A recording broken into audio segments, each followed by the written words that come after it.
जोहार साथियों, इधर राज्य सरकार ने जो जेएमएम सम्मान योजना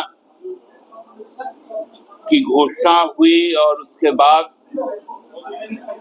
उस पर कार्रवाई भी शुरू हुई। बड़े संख्या में हमारी माताओं ने, बहनों ने, जिनकी उम्र 25 साल से ऊपर है, उन्होंने जिस उत्साह के साथ राज्य सरकार की इस महत्वाकांक्षी योजना का स्वागत किया और राज्य सरकार ने जिस तत्परता के साथ घोषणा के बाद इसे क्रियान्वित किया, वो हमको लगता है कि राज्य सरकार का ये एक बहुत बड़ा बेंचमार्क है। हम लोगों ने यह सोचा भी नहीं था कि ये आकांक्षित योजना लोगों के बीच में इतना पूरे ऊर्जा के साथ इसका स्वागत इस प्रकार से हो। शुरू में एक दिन चूंकि एक साथ कई हिट्स हो रहे थे सर्वर पर, उसके कारण थोड़ा सा स्लो हुआ, लेकिन तुरंत राज्य सरकार ने इसको संज्ञान में लेते हुए न केवल उसे दुरुस्त किया, और मैं बधाई देना चाहता हूं माननीय मुख्यमंत्री जी को। उन्होंने उसकी अंतिम तिथि जो 10 तारीख तक थी, उसको 15 तारीख तक बढ़ा देने का काम किया। हमारे इस प्रगतिशील योजना से भाजपा पूरी तरह से बौखला गई। गलतफहमी और भ्रम की स्थिति पैदा करने का उनका जो एक पुराना कार्य योजना रहा है, उसी को दोहराने का काम किया। अनर्गल कई बातें उड़ाई। हम तो कल शुरू कर रहे थे, सुन रहे थे, हमारे जो राजनीतिक प्रतिद्वंदी है भारतीय जनता पार्टी,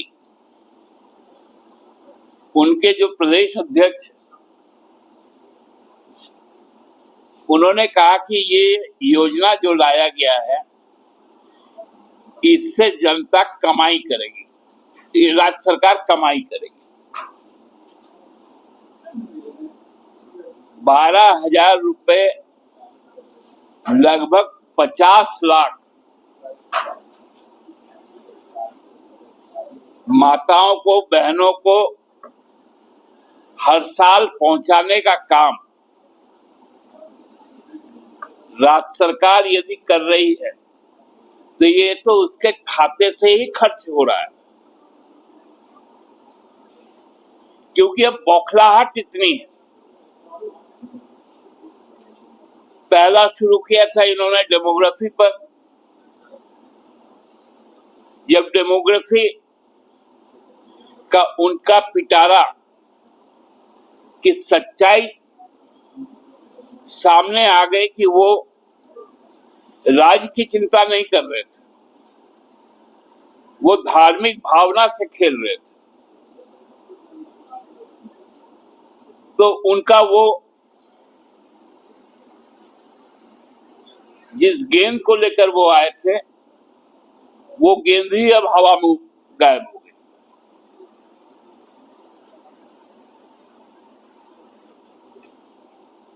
अब भारतीय जनता पार्टी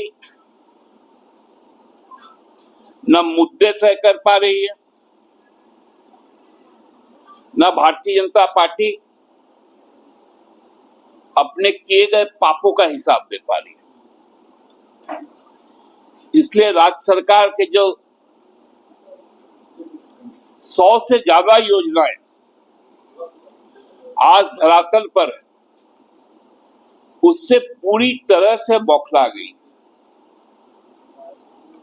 विशेषकर महिलाओं के लिए।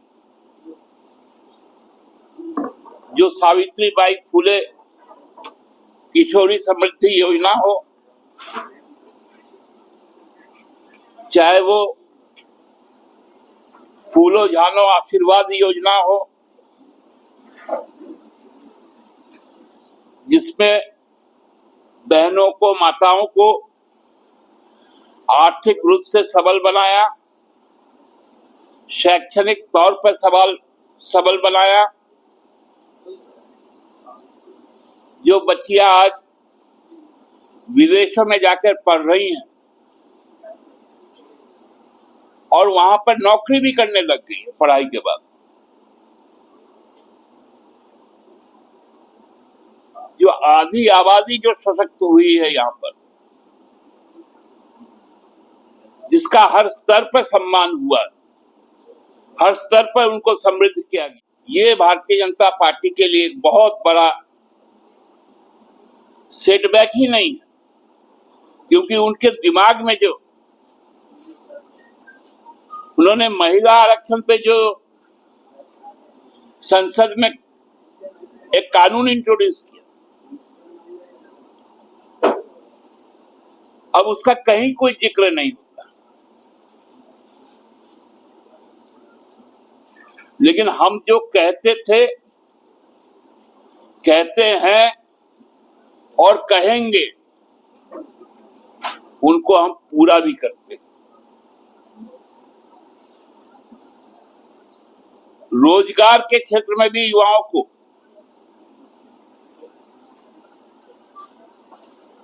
लाखों जो नियुक्तियां है वो हुई। हमारे आंगनबाड़ी की बहनों को,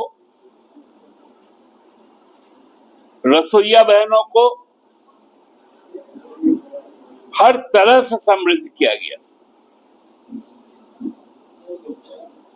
यह सरकार महिलाओं के सम्मान, महिलाओं के सशक्तिकरण पर पूरी तरह से केंद्रित है। क्योंकि जब तक महिलाएं आत्मनिर्भर नहीं बनेगी, तब तक आगे आने वाली पीढ़ी के विकास में उनकी जो सहभागिता है वो पूरे तरह से सुनिश्चित नहीं होगी। तो मैं आज पार्टी की ओर से माननीय मुख्यमंत्री जी को भी बधाई देते हैं कि उनके इस दूरदृष्टि वाली जो योजनाएं हैं वो घर घर तक पहुंचे और घर घर तक इसका लाभ मिले। कि अपने नेता से 2014 के बारे में पूछे कि जो 2 करोड़ नौकरियां मिलने वाली थी, तो 20 करोड़ नौकरियां तो हो जानी थी, लेकिन जो CMI का जो डेटा है उसमें तो कहा गया कि कोरोना के बाद से अब तक 15 करोड़ लोगों की नौकरी चली गई, और वो भी सरकारी संस्था है। तो भाई वो बड़े आदमी है, प्रधानमंत्री जिससे उनकी बातचीत हो सकती है, उनको इस विषय में उनसे पूछना चाहिए। कई गांव में जो महिला चाइल्ड को लेकर, ट्रैफिकिंग को लेकर काम करते हैं, वो लोग राशि बढ़ाने की मांग कर रहे हैं। कई मुखिया भी कह रहे हैं कि अगर राशि बढ़ के मिले तो इसका बेनिफिट होगा ट्रैफिकिंग में। नहीं, देखिए, अब ये शुरू हुआ, राज्य का क्या स्थिति है, आर्थिक स्थिति आप लोगों को भी मालूम। हम तो कह रहे हैं कि 1,36,000 करोड़ रुपए हमारा जो बकाया है हमें दे दो, और सब बताए किसको किसको क्या क्या चाहिए। एक तो GST का पैसा रोक के रख लेते आप लोग। अभी सुप्रीम कोर्ट का जो फैसला आया, जिसमें अब हमको अधिकार मिला है, जो अधिकार पहले था उसको जो भारतीय जनता पार्टी की जो सरकार थी अटल बिहारी वाजपेयी जी के समय वो अधिकार छीन लिए गए थे। अब उस पर फिर से बहाल हुआ तो हमको टैक्स से अब कुछ प्राप्ति होगी तो सारी चीजें बढ़ेंगी। नेता प्रतिपक्ष कह रहे हैं कि इसके नाम पे हर जगह बिचौलिया कमा रहे हैं और सरकार उस पर ध्यान नहीं दे रही है। 20 रुपया दिया जा रहा है, कहीं 50 रुपया फॉर्म के नाम पे, कहीं कुछ के नाम पे। आप देखिए कार्यालय में आप साक्षात दर्शन कर लीजिएगा। हम लोगों ने संगठन के तरफ से बकायदे फॉर्म छपाए हैं। हमारे जो भी प्रखंड पंचायत स्तर से लेकर जिला स्तर के कार्यकर्ता और नेता है वो मुफ्त में लोगों तक इस फॉर्म को पहुंचा रहे हैं। आपके मैनिफेस्टो में ये कहा गया था कि हर एक महिलाओं को 14 खर्च के लिए 2000 रुपये दिया जाए, प्लस मैनिफेस्टो में ये भी घोषणा का वादा था। चूल्हा उला आजसू का इशू है, हम लोग चूल्हा उला कभी नहीं कर रहे। मेरा मैनिफेस्टो में चूल्हा कहीं नहीं। दादा आपने अभी सरकार के छपाया है पार्टी ने अपनी ओर से, जितनी जरूरत है उतनी छपते रहेगी। दादा आपने अभी सरकार की नई कल्याणकारी योजनाओं को गिनाया, आपने सहायक शिक्षक और सहायक पुलिसकर्मी के बारे में बोलना शुरू किया। कब तक उन लोग आंदोलन करेंगे? अब बहुत ज्यादा दिन आंदोलन नहीं करना होगा। दादा एक बात है, 15 अगस्त मंदिर पे मोराबादी में धरना आंदोलन चल रहा है, सरकार को झंडा भी वहाँ पे फहराने का कार्यक्रम जो होता है, तो क्या आप लोग नेगोशिएट करेंगे पार्टी स्तर से? बहुत तरह से उनके साथ नेगोशिएशन चल रहा है, कई दौर की वार्ताएं चल रही है। उनके लगभग सभी मांगों पर, उनके मानदेय बढ़ाने पर, उनके एक्सटेंशन पर, सभी चीजों पर सहमति बनी। ये तो कुछ तत्व है जो उनको गुमराह कर रहे हैं।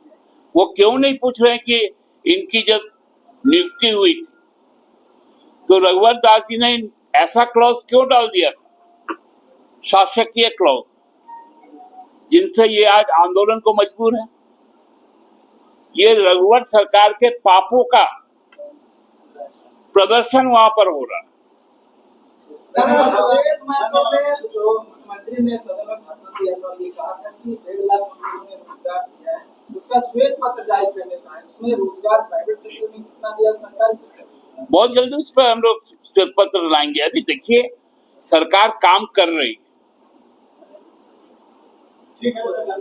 अभी सरकार का कार्यकाल बचा हुआ है। जब हम अगले चुनाव के दहलीज पे होंगे हम अपना सारा हिसाब किताब देंगे। बांग्लादेश मुद्दा है, बांग्लादेश का क्या हाल हुआ आपको वाकिफ होंगे, कुछ आप बीएसएफ को सुझाव देंगे, कुछ राज्य सरकार को सुझाव देंगे? देखिए हमारा देश पूर्णतः संप्रभु और मजबूत देश, यहाँ लोकतंत्र है और भारत सरकार पूरी तरह से सशक्त और मजबूत है।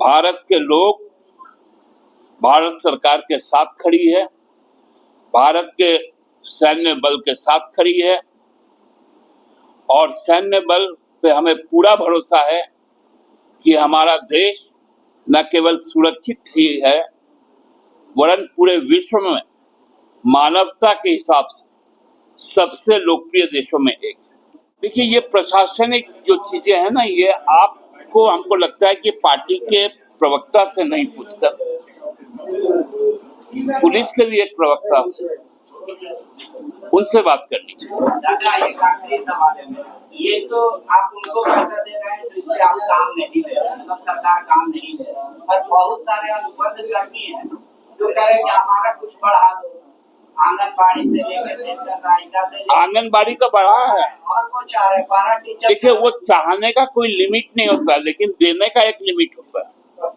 धन्यवाद।